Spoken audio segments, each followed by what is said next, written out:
بسم اللہ الرحمن الرحیم۔ تختی نمبر 11 سکون۔ تختی نمبر 10 میں ہم نے سکون پڑھا، تختی نمبر 11 میں بھی ہم سکون ہے اس کی مشق کرتے ہیں۔ نون ساکن اور تنوین پر اخفا کب ہوتا ہے، پہلے اس کو سمجھتے ہیں۔ نون ساکن اور تنوین ایک ہی چیز ہے۔ نون ساکن یا تنوین پر اخفا کب ہوگا؟ تو جب نون ساکن یا تنوین کے بعد حروف حلقی میں سے کوئی حرف یا لام اور را نہ ہو تو وہاں پہ اخفا ہوگا، اور اگر نون ساکن یا تنوین کے بعد حروف حلقی میں سے کوئی حرف آ جائے تو وہاں پہ اظہار ہوگا۔ اخفا اور اظہار ایک دوسرے کا اپوزٹ ہے، تو اگر حروف حلقی آ جائے وہاں پہ اظہار ہوگا، اور اگر حروف حلقی نہ آئے تو وہاں پہ اخفا ہوگا۔ اخفا کس طرح ہوگا،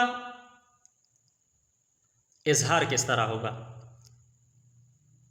جیسے حمزہ نون زبر ان، تا زبر تا، انتا، تو نون ساکن آیا ہوا ہے، نون ساکن کے بعد تا آیا ہوا ہے، تا حروف حلقی میں سے نہیں ہے، تو یہاں پہ ہم نون کو چھپا کر پڑھیں گے۔ یہ چھپا کر پڑھنے کو اخفا کہتے ہیں۔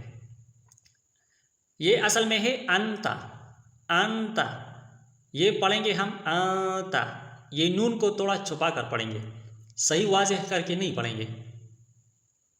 انتا، انتا، تو یہ پڑھیں گے ہم انتا، انتا، آواز آدھی آواز ناک میں چھپائیں گے اور آدھی آواز منہ میں آئے گی، منہ سے آئے گی، تو یہ ہوگا اخفا۔ اور اظہار اس کا اپوزٹ ہے، جس طرح میں نے آپ کو بتایا کہ انتا، انتا، یہ اخفا ہو گیا، انتا، انتا، یہ اظہار ہو گیا، ٹھیک ہے۔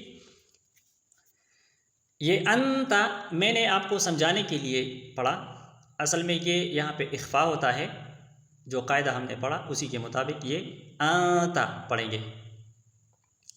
را ساکنہ کب موٹی ہوتی ہے؟ جب را ساکنہ سے پہلے یا ساکنہ نہ ہو، را ساکن سے پہلے یا ساکنہ نہ ہو، یا اس سے پہلے زیر اصلی اسی کلمے میں نہ ہو، اور اگر را ساکنہ کے بعد اسی کلمے میں حروف مستعلیہ ہو تو ہر حال میں را موٹی ہوگی۔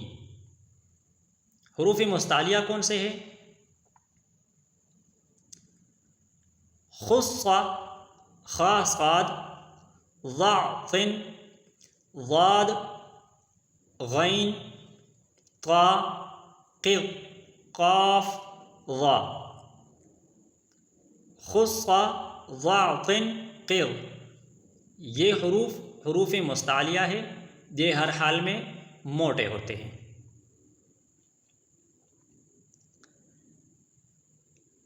سکتہ کہتے ہیں جب سانس نہ ٹوٹے، اس کو کہتے ہیں، سانس نہ ٹوٹے آواز ٹوٹے تو اسے سکتہ کہتے ہیں۔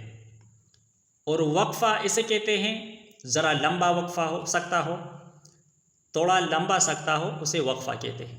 اور وقف بالکل فل سٹاپ کو کہتے ہیں، بالکل سانس بھی ٹوٹے آواز بھی ٹوٹے، ٹھیک ہے۔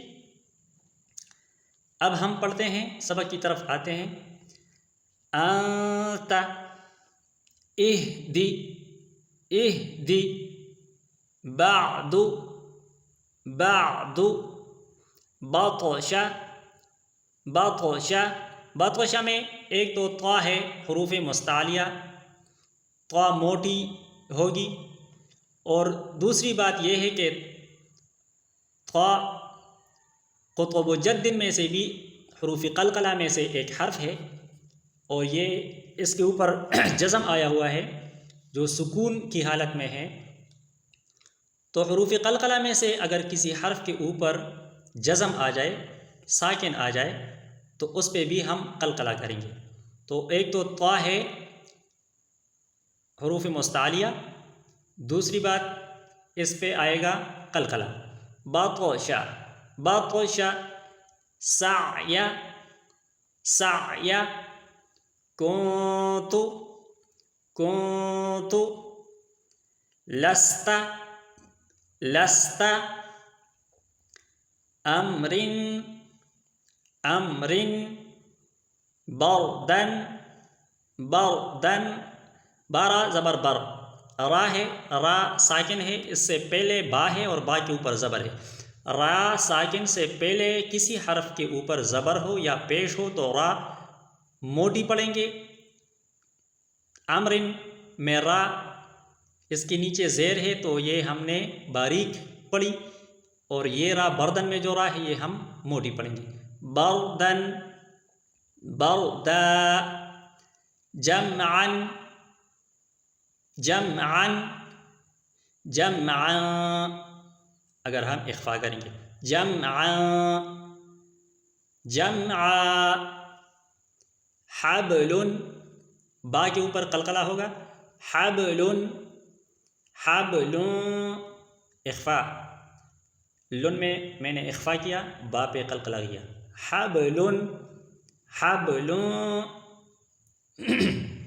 خسر خسر، خا حروف مستعلیہ،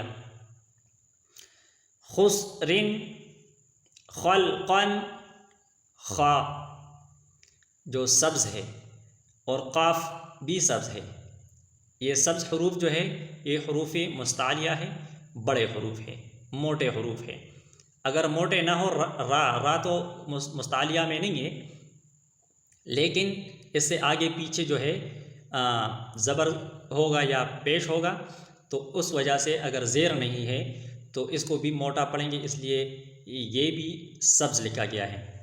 خلقا، سبحا سبحا، یہ نیلے والا رنگ سبحا، سب اس پہ قلقلہ ہوگا۔ اس طرح آگے سبقا، سب با کے اوپر قلقلہ ہے، سبقا سبقا، یہ قاف کے اوپر جو مالٹا نشان ہے، دو زبر، یہ اخفا کی نشان ہے، یہ اخفا اس طرح کریں گے، سبقا، شأن،